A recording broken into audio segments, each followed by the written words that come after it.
Frères et sœurs, on se retrouve dans cette nouvelle vidéo où nous allons analyser les matchs du dimanche. Il s'agira de la Bundesliga, de la Premier League, de la Ligue 1, de la Série A, du championnat des Pays-Bas. Et on va terminer par le championnat, n'est-ce pas, turc. Je tiens à m'excuser auprès des abonnés de la chaîne parce que ces temps-ci, vous allez remarquer que je ne suis pas très constant dans les vidéos. Simplement parce que je n'ai pas assez de temps. Je suis très occupé en ce moment. Très occupé en ce moment où je vous parle. J'ai dit bien très occupé. Ceux qui comprendront, voilà, vraiment comprendront. Sachez que j'ai un métier. J'ai autre chose à faire que les paris sportifs. C'est vrai, je me force à faire des vidéos, à analyser les matchs, à vous donner mon point de vue sur l'ensemble des matchs, n'est-ce pas, de chaque compétition et à vous faire des coupons. Mais à côté, sachez que je suis occupé par le boulot et vraiment, ces temps-ci, je vais beaucoup dans d'autres pays. C'est ce qui fait que je n'arrive pas vraiment à me concentrer sur les vidéos. Alors, je vais vous donner mon point de vue sur l'ensemble des matchs et vous donner mes coupons dans le groupe Telegram. Ceux qui veulent jouer mes coupons, rentrez dans le groupe Telegram simplement. Pour la journée de ce samedi, la journée n'est pas encore finie. Mais j'ai eu un mauvais match avec le match de Leipzig. Voilà, donc j'espère bien le rattraper dans la journée de demain. Donc, je vous invite à rejoindre le groupe Telegram, bien sûr. Également, à côté, j'ai un groupe VIP. Pour ceux qui veulent adhérer au groupe VIP, les informations sont dans le groupe officiel. Vous pouvez intégrer le groupe VIP, n'est-ce pas, pour avoir plus de chances, n'est-ce pas, avec les coupons VIP, que eux, voilà, sont plus sûrs nettement que les coupons du groupe officiel, c'est clair. Et à côté, je suis en train de mettre en place un site VIP et c'est à travers le site que vous allez souscrire directement. Merci. Nous allons débuter avec le match qui oppose Eintracht Francfort à Union de Berlin. Je tiens à rappeler que cela fait 5 journées, en plus des matchs de coupe, que Union Berlin n'a plus gagné de match. Et aussi bien Eintracht Francfort 4 matchs, en plus du match de coupe, qui n'ont plus gagné de match. Vous allez voir simplement que actuellement, en championnat, c'est 4 matchs sans victoire pour Union et 3 matchs sans victoire pour Eintracht Francfort. Les deux équipes sont assez expérimentées, se connaissent et se maîtrisent très bien.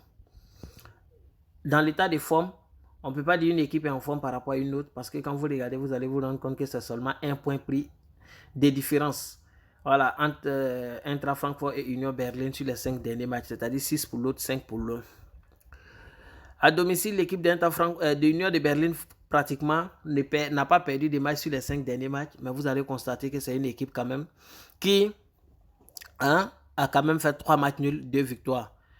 Alors qu'à l'extérieur, quand vous regardez Eintracht Francfort également, vous vous rendez compte que c'est une équipe à l'extérieur qui ne fait pas bon chemin. Avec 2 défaites, 3 matchs nuls en 5 derniers matchs.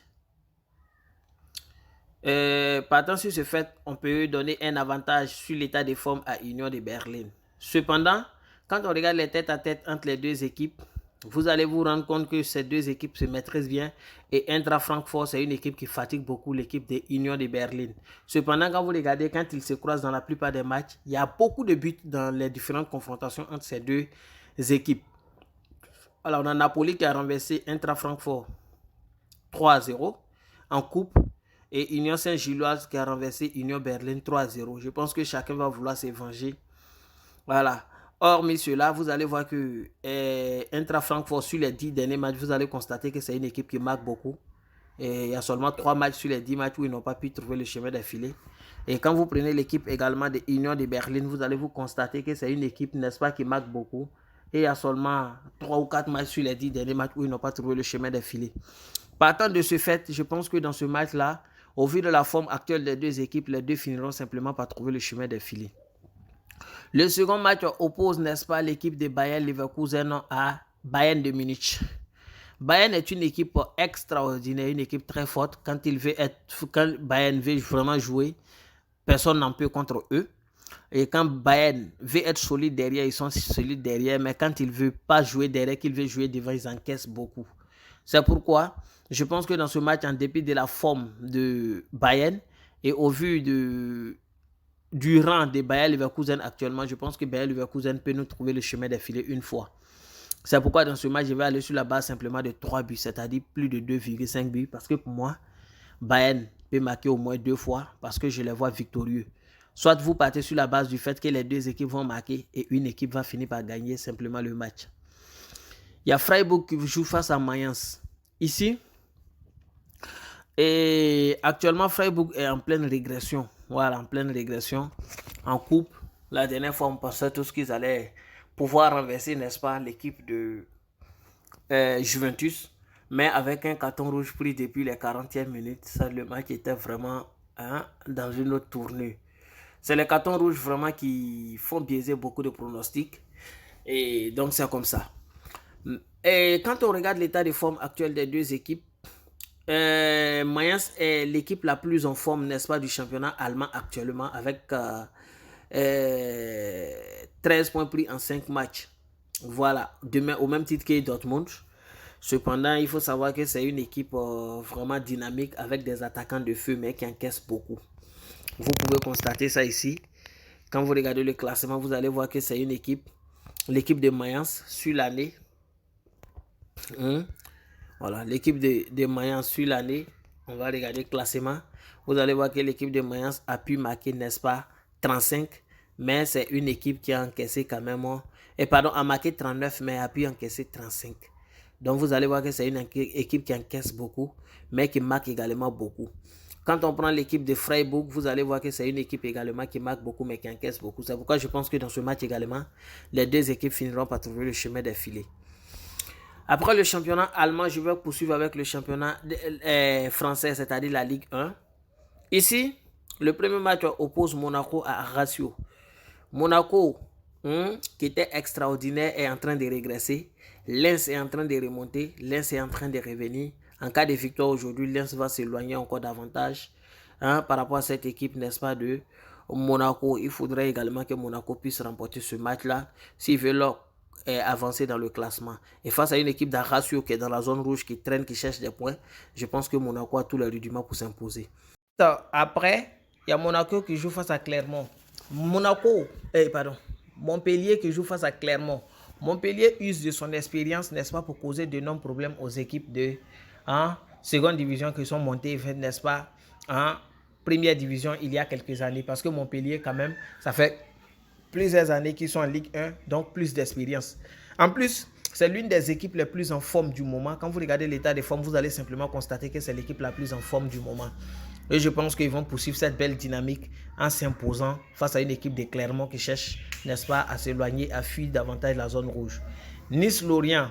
Ici, c'est un match vraiment intéressant, un match qui sera vraiment chaud avec beaucoup de dynamisme. L'équipe de Nice a tous les rudiments pour s'imposer face à cette équipe de Lorient. Mais quand vous regardez simplement l'état de forme actuel, vous allez voir que les deux équipes sont en pleine progression. Ils sont en train de monter l'état de forme. Nice est légèrement en forme par rapport à cette équipe de Lorient. À domicile, Nice, c'est 11 points pris en 5 rencontres. À l'extérieur, l'équipe de Lorient ne fait pas bon chemin.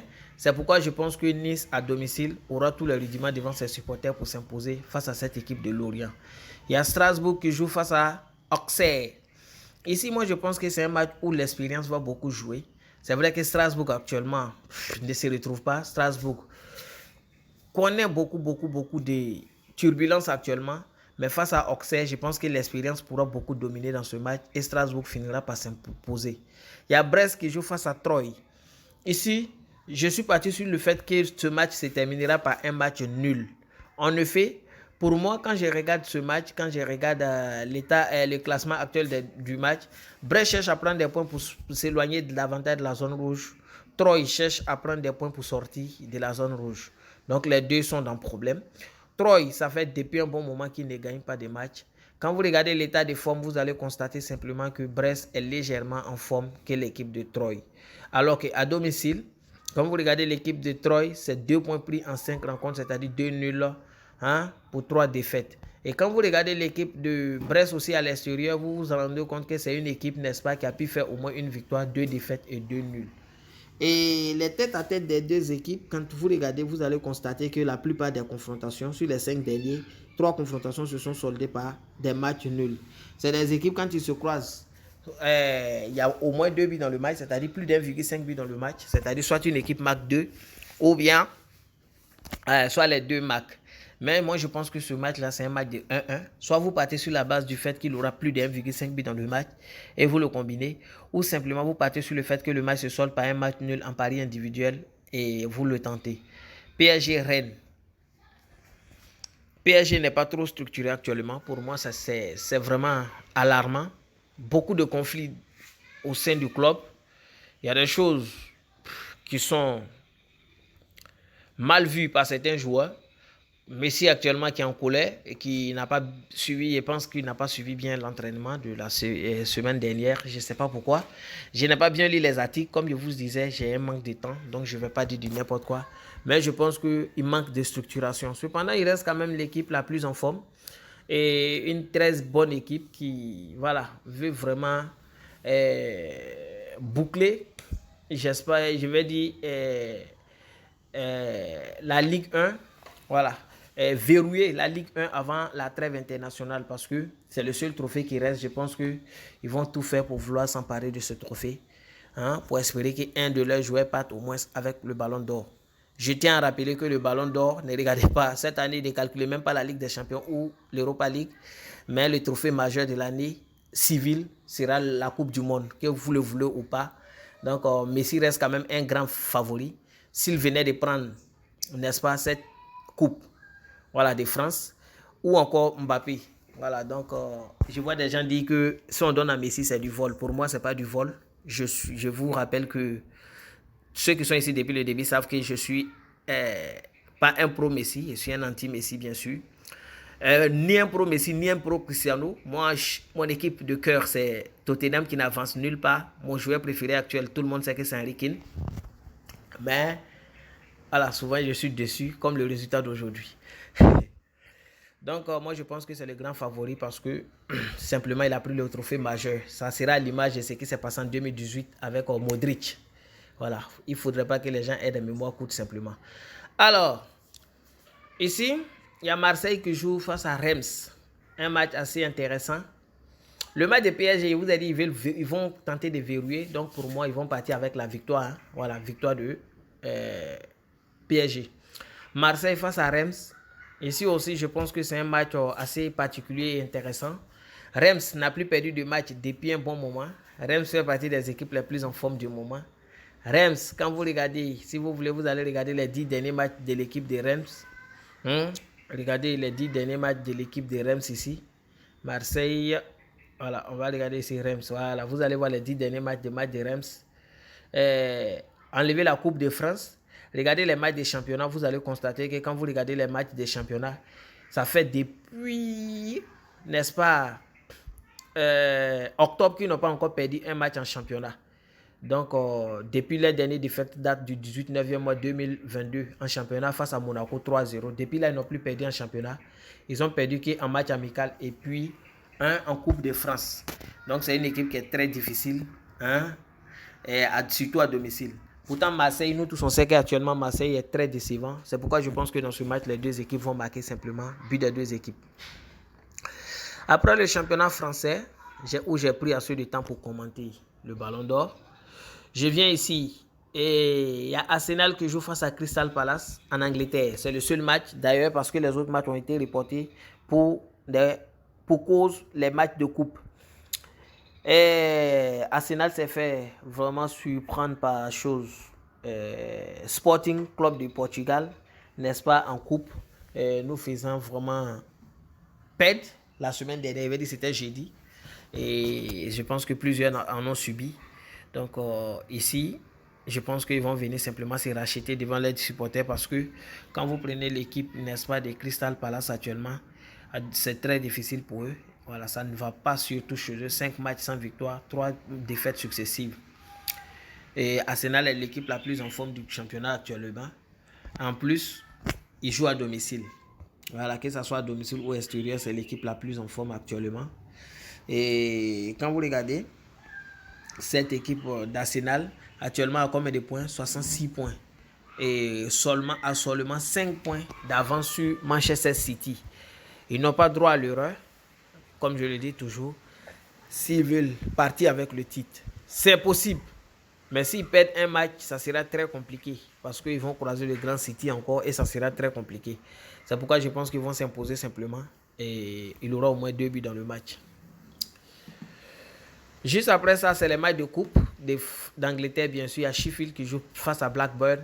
Je ne vais pas trop m'arrêter là. Je vais vous dire simplement que moi, je vois une victoire, n'est-ce pas, de Sheffield United. Il y a Brighton qui joue face à Grimsby. Sauf en cas de surprise. Sinon, Brighton a tous les rudiments pour s'imposer. Et il y a Manchester United qui joue face à Fulham. Ici, ce match-là, il aura au moins match nul dans au moins une mi-temps. Pourquoi match nul dans au moins une mi-temps? Parce que United sent la fatigue après le match de coupe de la semaine, alors que Fulham s'est bien reposé. Donc je pense que dans une mi-temps au moins, il aura au moins un match nul. Après le championnat anglais, nous poursuivons avec le championnat espagnol, la Liga. C'est le meilleur championnat de la journée de ce dimanche. Il y a Betis qui joue face à Majorque. Betis, Majorque. Simplement, c'est vrai que Betis, ça ne va pas chez eux actuellement, mais je pense que c'est un cadeau au vu de l'expérience. Victoire de Betis. Villarreal, Osasuna. Ici, c'est un match où j'ai vu les deux équipes trouver le chemin des filets parce que la défense de Villarreal actuellement n'est pas trop stable, alors que Osasuna a vraiment des attaquants très forts et je pense que les deux finiront par trouver le chemin des filets. Sociedad qui joue face à Elche. C'est vrai que Sociedad a commis des erreurs impardonnables en Coupe 7, mais je pense qu'ils ont tous les rudiments. C'est un cadeau. Pour moi, ils vont gagner ce match-là sans grande difficulté. Hein? C'est un cadeau. Séville, Retafe. Ici également, je vois les deux équipes trouver le chemin des filets parce que Séville, c'est une équipe très forte, très expérimentée, au même titre que Retafe. Mais cette équipe, défensivement, cette année, n'est pas trop ça, alors que la défense, ça va. Et Retafe qui cherche à prendre des points pour sortir de la zone rouge. Quand on regarde les 5 derniers matchs de Retafe, on se rendra compte que cette équipe est en train de monter, alors que Séville, n'est-ce pas, est en train d'aller en dents de scie. Je pense que simplement Retafe, même sur la période, quand vous regardez l'état de forme, vous allez vous rendre compte que Retafe est plus en forme, n'est-ce pas, que l'équipe de Séville. En plus, à domicile, quand vous regardez, voici l'équipe de Retafe à domicile. Sur les 3 derniers matchs, ils n'ont pas perdu. Sur les 5, ils ont perdu 2 matchs. Et Séville, à l'extérieur, vous allez voir que ça ne va pas trop. C'est pourquoi je pense que les deux équipes vont finir par trouver le chemin des filets au vu de l'expérience également de Séville. Il y a Barcelone qui joue face à Real. Ce match-là est très difficile, sans vous mentir. Soit tu paries les deux marques et les deux ne marquent pas. Tu paries la victoire de Real et Barça gagne. La victoire de Barça et le Real gagne. Bon, ce match, je vais être clair avec vous, c'est le match du championnat. Si Barça a pris un point dans ce match, ça sera très difficile. Je ne dis pas impossible, mais très difficile pour l'équipe de Real d'être champion d'Espagne. Voilà. Si Barça prend un seul point, c'est-à-dire en cas de match nul dans ce match, Barcelone est bien parti pour être champion. C'est fini. En cas de victoire, là, c'est fini totalement. Il n'y a plus rien à faire. Donc, Real va vouloir tout faire pour empêcher Barça de prendre cette avance. C'est pourquoi dans ce match-là, je pense que c'est vrai que défensivement, Barcelone est très assis. Mais cette équipe de Real est très expérimentée aussi au niveau de l'attaque. Voilà. Vinicius peut ne pas se retrouver, mais Benzema peut se retrouver. Je ne sais pas trop si tous les joueurs seront présents. Et c'est un match très chaud. Un match qui va être très chaud. Et pour moi, sans vous mentir, je pense que dans ce match-là, Barcelone va conserver au moins le match nul. C'est pourquoi je vais aller sur la base du fait que Barça au nul et plus d'1,5 but parce qu'il y va de leur sort et de leur destin. Et je pense que en plus du match de coupe, voilà, que Real a discuté cette semaine, la fatigue se fera sentir dans les jambes.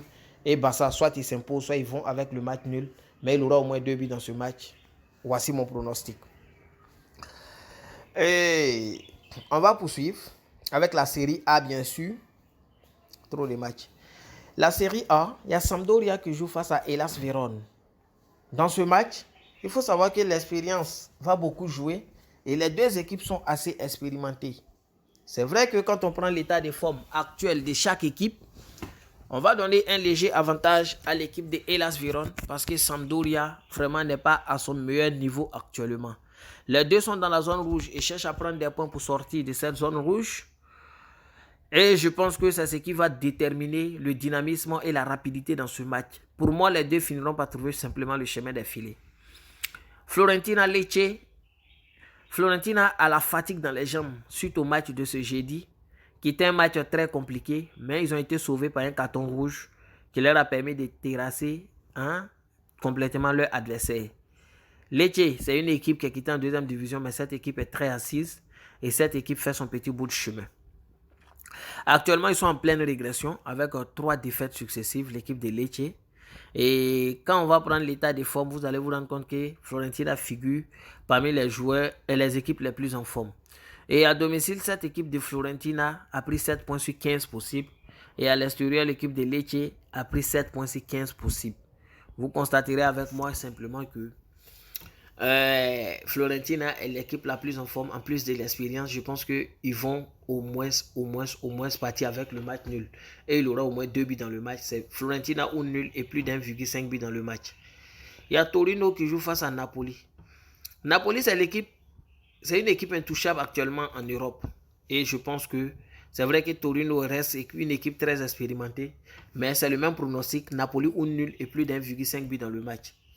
Il y a Lazio qui joue face à Rome. Ici, les deux équipes marquent simplement. Un match très intéressant. Et si tu n'as pas beaucoup d'argent, moi je pense que pour celui qui n'a pas beaucoup d'argent, qui veut jouer, ce match-là, c'est d'aller simplement sur la base du fait que les deux marquent. Il prend simplement ce match, il joue les deux matchs et une équipe finit par s'imposer, c'est-à-dire VV8, et il se repose. Pour moi, ça va passer. Il y a Inter qui joue face à Juventus. Les deux, quand ils se croisent, ce n'est pas des matchs très prolifiques où il y a beaucoup de buts. Non. C'est vrai que c'est un derby, mais quand les deux se croisent, il n'y a pas beaucoup de buts. Actuellement, Juventus n'est pas trop à sa forme parfaite. Et ils sont, je vais dire, un peu plus fatigués que l'équipe d'Inter. Voilà, Inter qui a joué un jour avant eux. Ils ont été également sauvés par un carton rouge. C'est vrai que quand les deux se croisent, il n'y a pas trop de buts. Mais je pense que quand même dans ce match-là, une équipe va trouver le chemin des filets 2 fois, à l'instar de ce qui se passe dans l'ensemble des matchs. Vous allez regarder les 10 derniers matchs, vous allez constater que dans chaque match, il y a au moins une équipe qui marque 2 fois. Je pense que l'histoire va se répéter simplement. Juste après ça, je vais finir avec le championnat des Pays-Bas. Il y a Groningen qui joue face à Heerenveen. Ce match, c'est un match assez particulier. Et je pense que les deux équipes vont finir par marquer simplement. Ajax Feyenoord, c'est la même chose. Celui aussi qui veut jouer ça, il peut jouer simplement VV8, c'est-à-dire les deux marques, une équipe gagne. Je pense que ça va passer sans problème. Il y a Excelsior qui joue face à Cambourg. Dans ce match également, je pense que les deux équipes vont trouver le chemin des filets. Les gens vont dire j'aime ce pronostic, mais en championnat des Pays-Bas, je sais de quoi je parle. Voilà, ceux qui me suivent depuis le début en savent. Voilà. Il y a PSV qui joue face à Vitesse. Ici, on va aller sur la base de la victoire des PSV simplement parce qu'ils sont plus en forme et puis plus d'expérience. Il y a Alkmaar Twente. Ici, je pense qu'il aura 3 buts dans le match, c'est-à-dire plus de 2,5 buts dans le match. Alors voilà, voici un peu mon point de vue. Il y a plusieurs matchs qui restent, mais je ne pourrai pas tout toucher. Ceux qui veulent jouer mes coupons, venez dans le groupe Telegram. Je vous donnerai mes coupons là-bas, coupons gratuits. Ceux qui veulent intégrer le VIP également, vous pouvez me contacter. Et dans le groupe, j'ai mis mes coordonnées pour que vous puissiez me contacter. Merci à vous, bien des choses à vous et bien des choses à vos familles.